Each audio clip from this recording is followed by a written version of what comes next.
और इसी बीच एक बड़ी खबर का रुख करते हैं। इस वक्त की बड़ी अपडेट पत्रिका टीवी पर आप देख पा रहे हैं। करौली में बाइक रैली पर पथराव और उपद्रव मामला, जिसमें सांसद डॉक्टर किरोड़ी लाल गिरफ्तार हो गए हैं। जी हां, बड़ी खबर इस वक्त की।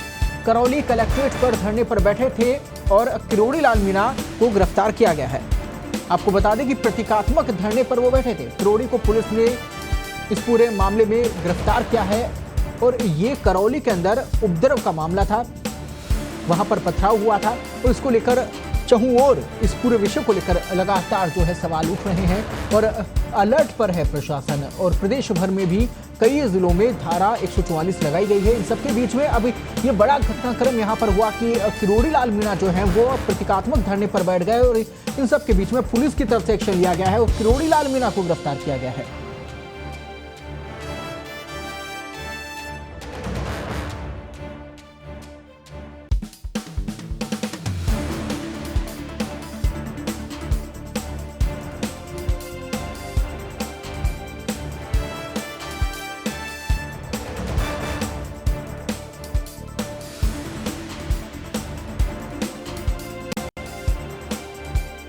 बड़ी खबर इस वक्त की राजनीतिक गलियारों से, इस वक्त की बड़ी खबर है सामने। आपको बता दें कि यहाँ करौली में घटनाक्रम हुआ है, राजनीतिक घटनाक्रम कहीं ना कहीं से माना जा रहा है। और किरोड़ी लाल मीणा एक बार फिर से जैसे उनकी आदत में शामिल है, धरने पर वो बैठ गए। प्रतीकात्मक धरना इसे कहा जा रहा था और इन सब के बीच में अब पुलिस की तरफ से एक्शन लिया गया है। गिरफ्तारी उनकी हुई है इस पूरे मसले को लेकर।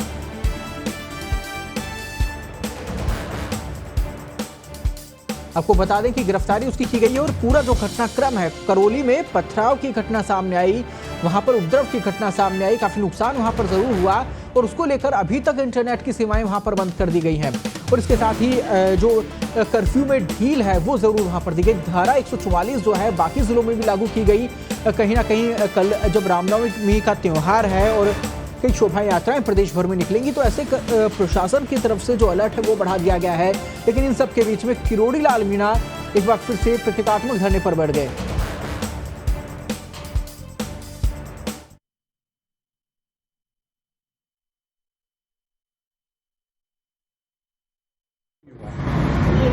तो सरकार के को मैं बता देना चाहता हूँ, मुख्यमंत्री जी को कलेक्टर के नाम हमने पत्र थमा दिया है कैलाश जी ने। 195 लोगों की सूची इस ज्ञापन के साथ है। 195 लोग, ये जो ढोली खार मोहल्ला है जहाँ मुस्लिम बहुल इलाका है, वहाँ से छोड़ के चले गए और ये पलायन करने का सिलसिला जारी है। क्या वजह बता रहे हैं पलायन की? वो क्या कह रहे हैं?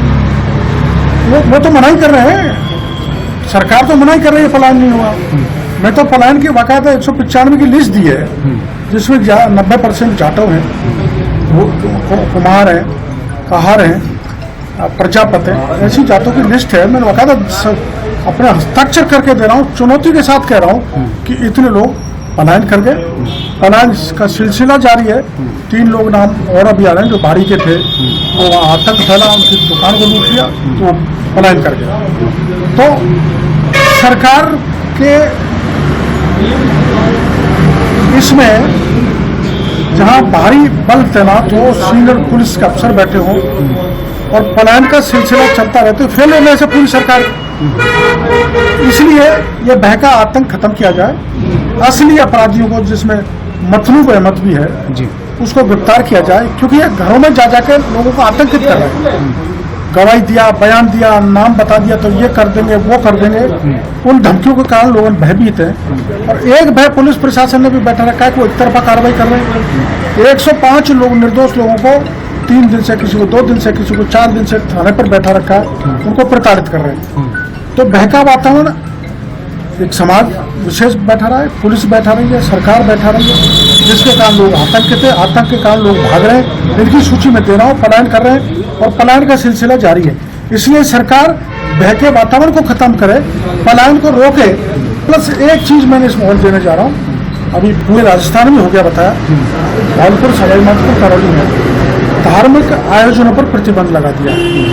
तो यहाँ बहुसंख्यक समाज कैसे हनुमान जी की जयंती मनाएगा, कैसे रामनवमी की जयंती मनाएगा, कैसे ज्योतिबा फूले को मनाएंगे, कैसे भीमराव अम्बेडकर को मनाएंगे।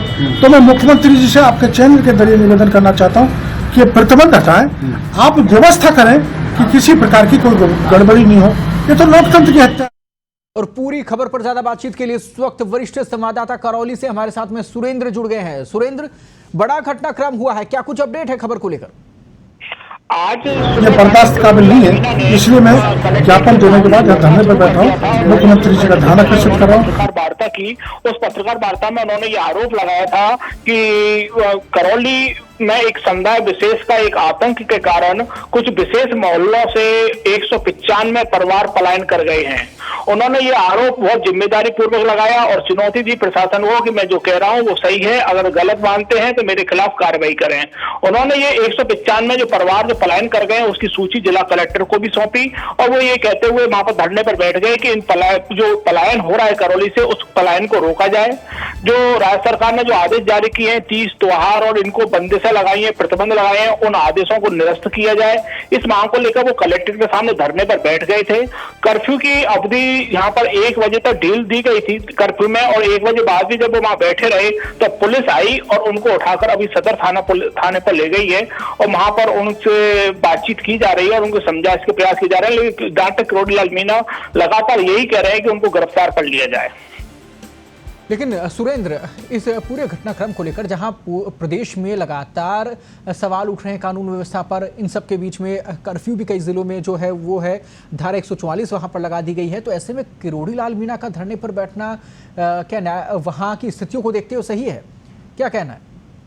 डॉक्टर किरोड़ीलाल मीणा का ये कहना है कि वो जनता के साथ है और जनता के साथ में जिस तरह का बेइंसाफी और अन्याय यहाँ पर हो रहा है उसको वो सहन नहीं कर सकते और वो अकेले बैठे थे, इसलिए धारा 144 का उल्लंघन का तो यहाँ पर सवाल नहीं आता है। लेकिन कर्फ्यू के उल्लंघन की बात जरूर सामने आती है। लेकिन उन्होंने कहा कि जहाँ जनता के साथ अन्याय हो रहा है कि वो इन प्रतिबंधों को नहीं मानते। शुक्रिया तमाम जानकारी के लिए, बातचीत के लिए। आपको बता दें कि बड़ा घटनाक्रम हुआ है करौली में। जिस प्रकार से हिंसा और पथराव की घटना सामने आई, उसके बाद में पूरा प्रशासन अलर्ट मोड पर आ गया। लगातार गिरफ्तारियां हुई हैं, नुकसान बड़ा वहां पर हुआ। प्रदेश भर से वहां जो नजरें हैं वो वहां पर टिक गई। से राज्यसभा सांसद किरोड़ीलाल मीणा हमारे साथ में जुड़ गए हैं। मीणा जी, यहाँ बड़ा घटनाक्रम हुआ है, बताया जा रहा है कि आप प्रतीकात्मक धरने पर बैठे और उसके बाद में पुलिस की तरफ से कार्रवाई की गई है, क्या कहेंगे आप? क्या दरअसल में आज मैं ज्ञापन देने आया था कलेक्टर साहब को इस बात का कि यहाँ करौली में हिंसा के बाद लोग पलायन कर रहे हैं और राज्य भर में कांग्रेस ने सरकार ने ये धार्मिक आयोजनों पर प्रतिबंध लगा दिया है। तो मेरे हेलो जी, बिल्कुल सुन पा रहे हैं हम, दर्शकों तक आवाज जा रही है आपकी जी। तो इसका ज्ञापन हमारे पूर्व जिलाध्यक्ष कैलाश शर्मा कलेक्टर साहब को देने के लिए गए थे जी। मैं बाहर बैठा था तो एसपी ने कलेक्टर साहब की उपस्थिति में उनको धमकाया कि तुम यहाँ माहौल बिगाड़ रहे हो। यहाँ कल मैं थाने पे गया था, आप लोग थाने पे कैसे गए, आप उत्तेजना फैला रहे हो, और वहीं से फोन किया थाने पे कि मुकदमा दर्ज कर लो, उनको गिरफ्तार कर लो। तो उस बात को लेकर हम वहीं पर बैठ गए और पुलिस हमको उठा के यहाँ ले आई सदर थाना करौली पे बैठे हुए मेयर कैलाश शर्मा। लेकिन इन सब के बीच में जो करौली में जो हिंसा हुई है, जो स्थितियां वहां पर बनी है, उसको लेकर लगातार विपक्ष हमलावर है, सत्तारूढ़ दल पर भी। तो ऐसे में कहीं ना कहीं वो राजनीति से जोड़कर इसको देखा जा रहा है, वो पहलू इसका माना जा रहा है। तो देखो ऐसा है, हमने एक लिस्ट दी है 195 लोगों की जो करौली के ढोली खार से पलायन कर गए जी, और वाकायदा मैंने मेरे हस्ताक्षरों से दिए। मैंने प्रशासन को कह दिया, मैं शपथ पत्र भी दे दूं कि इतने लोग यहाँ से पलायन कर गए। लेकिन पलायन वालों का बारे में सरकार अब चिंता में है, एंजाइटी में है। सरकार मना कर रही है पलायन नहीं हुआ, मैं कह रहा हूँ पलायन हुआ है। तो करौली जैसे म्यूनिसिपल बहुत बड़े टाउन में जिला मुख्यालय पर अगर लोग पलायन कर रहे हैं तो ये बड़ी दुर्भाग्यपूर्ण बात है। सरकार को इसमें कॉग्निजेंस लेना चाहिए और ये पुलिस की विफलता है, इसमें भय मुक्त करना चाहिए इस इलाके को ताकि लोग पलायन नहीं करें।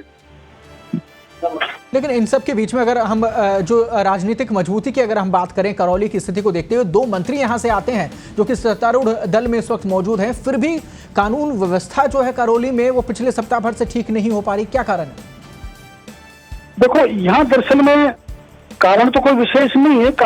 कानून की व्यवस्था तो सारे पूरे प्रदेश में बिगड़ी हुई है, क्योंकि जो नेता और अधिकारियों का गठजोड़ ऐसा बन गया माफियाओं का कि लूट चारों तरफ मची हुई है। जो एमएलए कहता है, एमएलए उस विधानसभा क्षेत्र का मुख्यमंत्री होता है, उसी को ये पोस्टिंग करते हैं, तब थानेदार हो, चाहे तहसीलदार हो, चाहे एसडीएम हो, और वो एमएलए के कहने से या मंत्री के कहने से ही काम करते हैं, बाकी लोग भुगतते हैं। इसलिए ये स्थिति पैदा होती है, इसलिए ये तनाव होता है। अब यहाँ पूरी तरह से पुलिस की विफलता रही है, जिसके कारण ये स्थिति बनी है।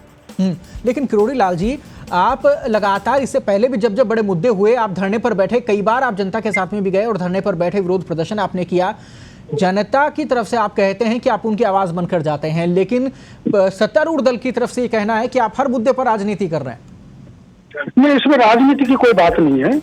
ये राजनीति इसलिए नहीं है कि बाकायदा जो रैली थी उसकी परमिशन एसडीएम से ली गई थी, पुलिस की उपस्थिति में उन पर हमला हुआ, हिंसा हुई, आगजनी हुई, मारपीट हुई, और चूंकि यहाँ आके स्थिति का देखना जरूरी था, मेरे को पार्टी ने भेजा था।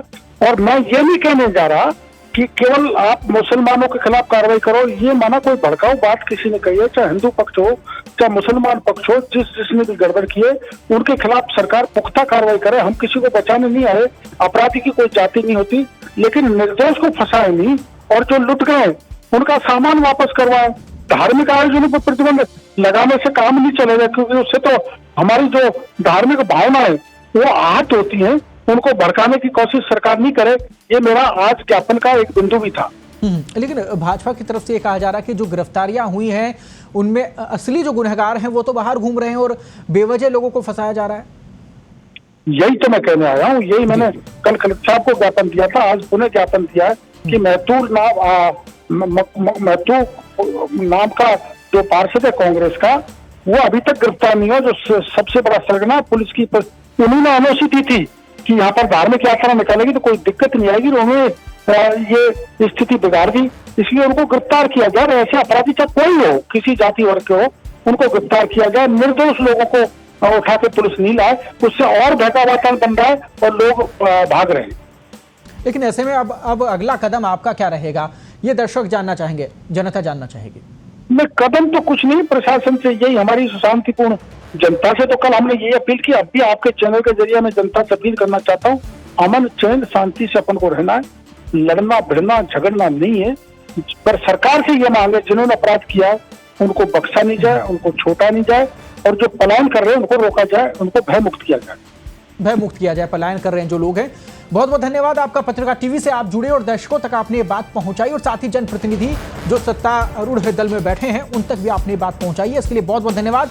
आपको बता दें कि करौली में बाइक रैली पर पथराव और उपद्रव की पूरी घटना हुई थी, और उसके बाद में धीरे धीरे जो स्थितियां संभालने की कोशिश यहां पर प्रशासन की तरफ से की गई थी, उनमें कहीं ना कहीं किरोड़ी लाल मीणा जो हैं वो आज ज्ञापन देने पहुंचे। उनकी तरफ से कहा जा रहा है कि लोग पलायन कर रहे हैं क्योंकि जो गिरफ्तारियां हैं वो सही प्रकार से नहीं हो रही, लोगों को परेशान भी किया जा रहा है, तो उस डर के कारण लोग पलायन कर रहे हैं। फिलहाल जो स्थितियां हैं वो आपको बता दें कि थाने में इस वक्त किरोड़ी लाल मीणा बैठे हुए हैं, उनको वहां थाने लेकर गए हैं क्योंकि वो प्रतीकात्मक धरने के लिए बैठ गए थे, और उनका ये कहना है कि वो ज्ञापन देने के लिए पहुंचे थे, शांतिपूर्ण तरीके से ज्ञापन देने के लिए पहुंचे थे, लेकिन उसके बावजूद भी उनको धमकाया गया और वहां से थाने उनको ले जाया गया।